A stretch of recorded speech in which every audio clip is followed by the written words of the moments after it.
Igitabo Ubuzima bufite intego, umunsi wa 19, kubaka imibanire myiza. Mushobora kubana neza mukagenda mu buryo bunezeza Imana kandi mukabona imbuto zabyo. Iyo mugize umwete wo kubana neza amahoro, buri wese agaha mugenzi we agaciro kandi akamwubaha. Yakobo 3:18. Bashishikariraga ibyo intumwa zigishaga no kubana neza no kumanyagura umutsima no gusenga. Ibyakozwe n'intumwa 2:41.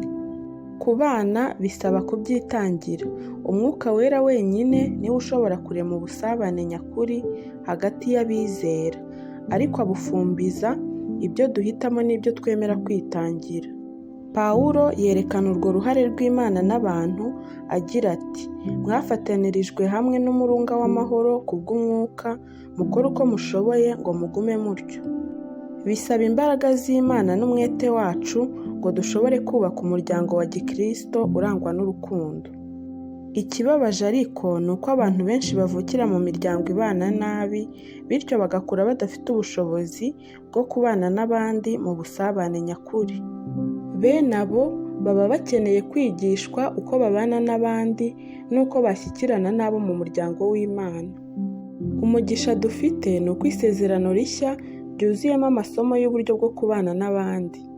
Pawulo yaranditse ngo, nkwandikiye ibyo kugira ngo umenye uko bikwiriye kugenzwa ngo abantu babane neza mu muryango w'Imana, ari wo torero.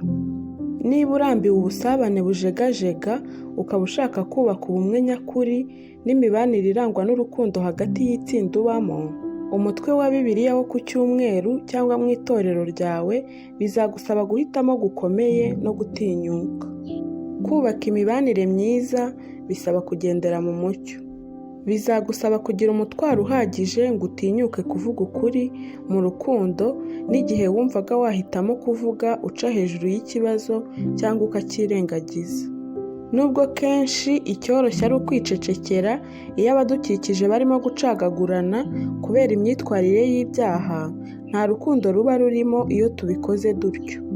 Mu buzima abantu benshi nta muntu bagira ubakunda bihagije ku buryo ashobora kubabwiza ukuri, kabone n'iyo byabababaza, bityo bagakomeza mu nzira zibagirira nabi. Kenshi tuba tuzi igikwiye kubwirwa umuntu, ariko ubwoba bukatubuza kugira icyo tuvuga. Amatsinda menshi yashenywe n'ubwoba, kuko habuze n'umwe wabumbura umunwa ngo avuge igihe ubuzima bw'umwe muri bo bwarimo gusenyuka. Bibiliya itubwira kuvuga ukuri mu rukundo, kuko tudashobora kubaka imibanire myiza tudafite ubugwaneza.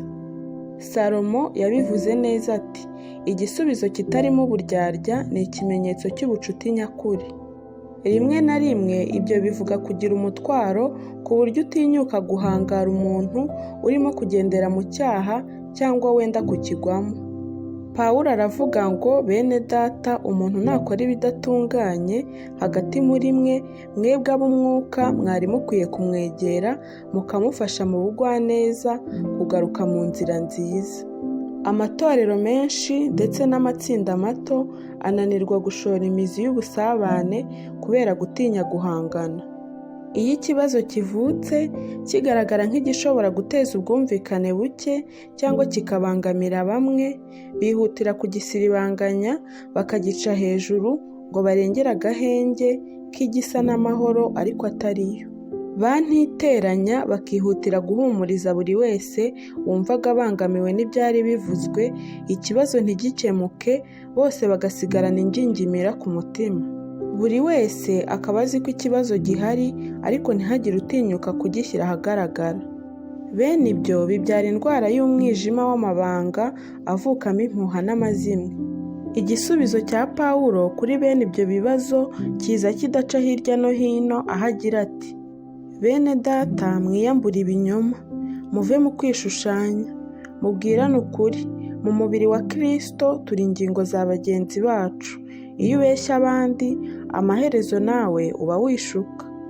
Ubusabane nyakuri, haba hagati y'abashakanye, hagati y'inshuti cyangwa mu itorero, buturuka mu kugendera mu kuri. Mu by'ukuri umwijima w'amakimbirane niyo nzira yo kwinjira mu gukingurirana imitima mu mibanire yose. Iyo mutari mwageze aho urukundo rubatera gutinyuka guhangana no gukemura inzitizi zihishe mu mitima, ntabwo muzigera muhuza imitima by'ukuri. Iyo amakimbirane akemuwe neza, turushaho kwegerana kubwo gutinyuka guhangana n'ibidutandukanya no kubikemura. Bibiliya iravuga ngo amaherezo abantu bishimira ubacyaha kuruta ubabeshya. Kuvuga ukuri ntabwo ari kimwe no kwivugira ibyo ushaka byose aho ushakiye n'igihe ushakiye. Ntabwo ari ukubura ikinyabupfura. Bibiliya ivuga ko hari uburyo bwiza n'igihe cyiza cyo gukora buri kintu. Amagambo avuzwe atarimo gutekereza kenshi asigira abandi ibikomere bitinda gukira. Imana itubwira ko mu itorero dukwiye kuvugana nk'abantu bo mu muryango umwe. Ntugakoreshe amagambo akarishye iyo ukosora umuntu ukurusha imyaka, ahubwo umuhugure nka so. Abasore ubabwire nka bene so, abagore bakuru ubahugure nka ba nyoko, n'abagore bakiri bato n'abakobwa ubahugure nka bashiki bawe. Agahinda ni uko amatorero menshi yashenywe no kubura ukuri. Pawulo yagombye gucyaha abanyekorinto kubwo kwicecekera bagatwikira ubusambanyi hagati muri bo. Kuko nta n'umwe wari watinyutse guhangara icyo cyaha, Pawulo arababwira ngo ntimukwiye kwirebera hirya ngo mwirengagize mwibwira ko ikibazo kizikemura. Mugishyire mu mucyo, mugikemure. Byaruta ko umuntu ababara agakorwa n'isoni kuruta uko yacirwaho iteka. Mukirenzaho nk'abantu gato, ariko siko biri. Ntabwo mwari mukwiye kwitwara nk'aho byose ari byiza, kandi umwe muri mwe wiyita umukristo aba mu busambanyi cyangwa mu buriganya, akaba asenga ibishushanyo cyangwa atuka abandi, akaba ari umusinzi cyangwa umwambuzi. Ibyo ntimukwiye kubyihanganira ngo mubifate nk'ibisanzwe cyangwa nk'imyitwarire yemewe. Ntabwo nitaye ku byo abo hanze bakora, ariko se ntitwari dukwiye kwita ku byo abari hagati muri twe? Kubaka imibanire bisaba guca bugufi. Kwikakaza, kwishyira hejuru no kwiyemera kudakurwa ku izima bisenya ubusabane kuruta ikindi kintu cyose. Kwiyemera byubaka ibihome hagati y'abantu, guca bugufi byubaka amateme.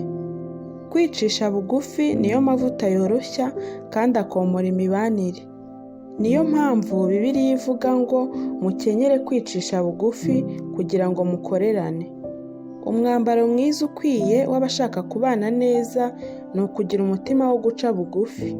Igice gikurikira cy'uwo murongo kiravuga ngo kuko Imana irwanya abibone, naho abicisha bugufi ikabaha ubuntu. Iyo ni impamvu yindi igomba kudutera kwicisha bugufi. Kwishyira hejuru bihagarika ubuntu bw'Imana, kandi tugomba kubugira ngo budutere gukura, guhinduka, gukira ibikomere no gufasha abandi.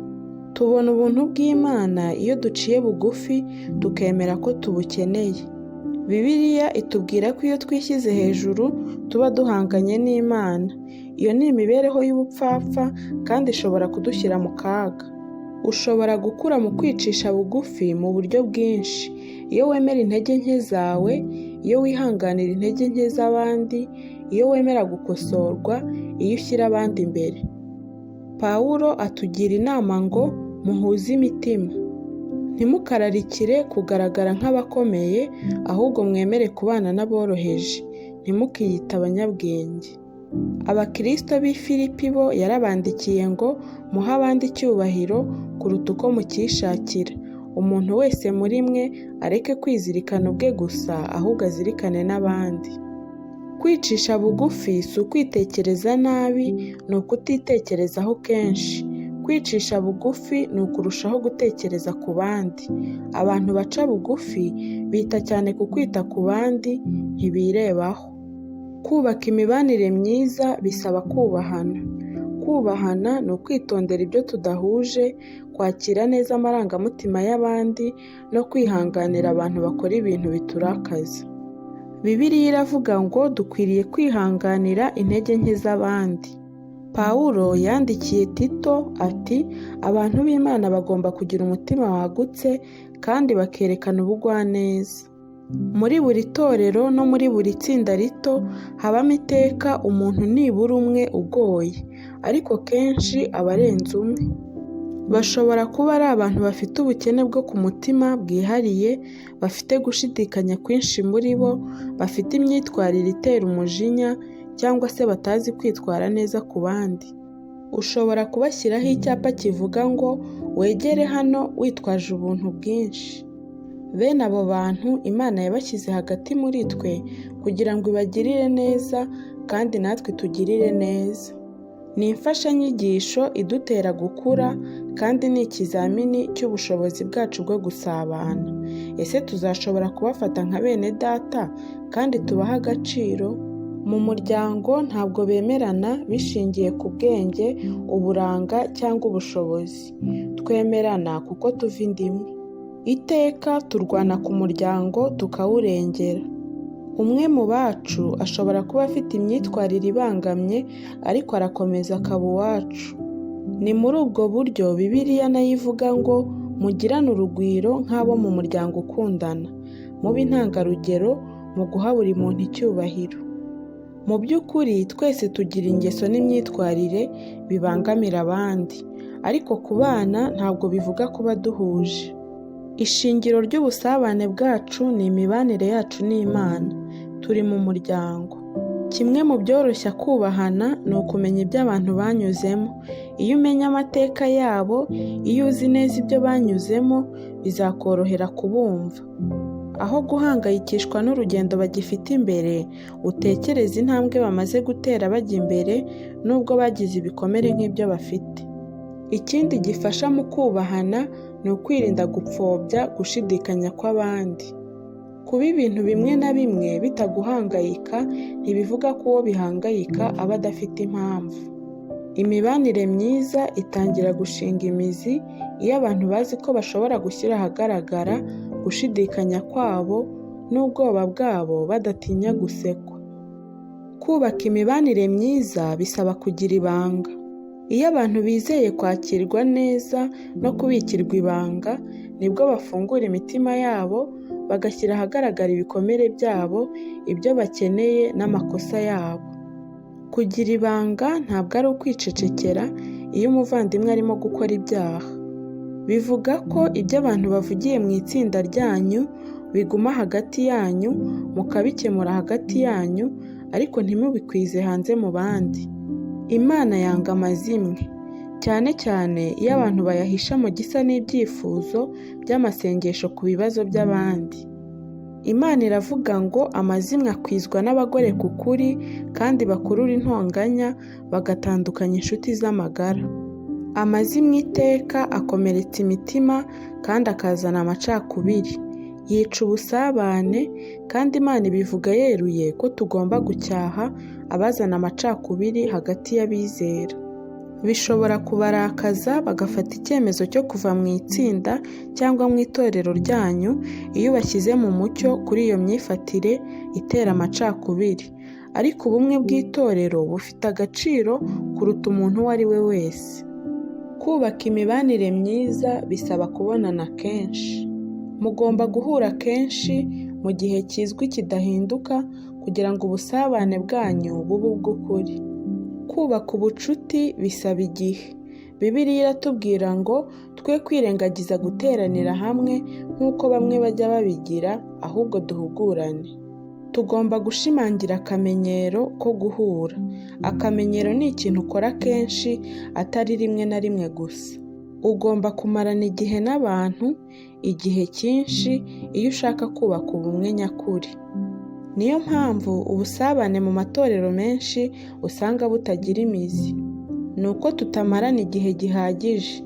N'icyo tumarana tuba duteze amatwi umuntu umwe gusa, ari we uvuga. Ntabwo ushobora kubaka imibanire myiza uko wishakiye, nko kuvuga ngo tuzajya duhura igihe numva bindimo. Imibanire myiza yubakwa ku kumva ko ari ngombwa ngo nshobore gukura mu bugingo. Niba ushaka kubaka ubusabane nyakuri, bizasaba guterana n'abandi n'igihe wumva bitakurimo, ukabikorera ko uzi ko ari ngombwa. Abakristo ba mbere bahuraga buri munsi. Iminsi yose bakomezaga kujya mu rusengero n'umutima uhuye, bagahurira mu matsinda mato yo mu ngo, bakamanyagura umutsima, bagasangira ibyabo bishimye bashima Imana. Ubusabane busaba gutanga igihe. Niba muri mu itsinda rito cyangwa umutwe wo kwiga ijambo ry'Imana, reka mbagire inama yo kugirana amasezerano abagenga arimo ibintu 9 biranga iteraniro ryiza uko Bibiliya rivuga. Tuzabwirana uko turi ku mutima, ukuri. Tuzaterana umwete, kuba magirirane. Tuzashyigikirana, imbabazi. Tuzababarirana, impuhwe. Tuzabwirana ukuri mu rukundo, kugendera mu mucyo.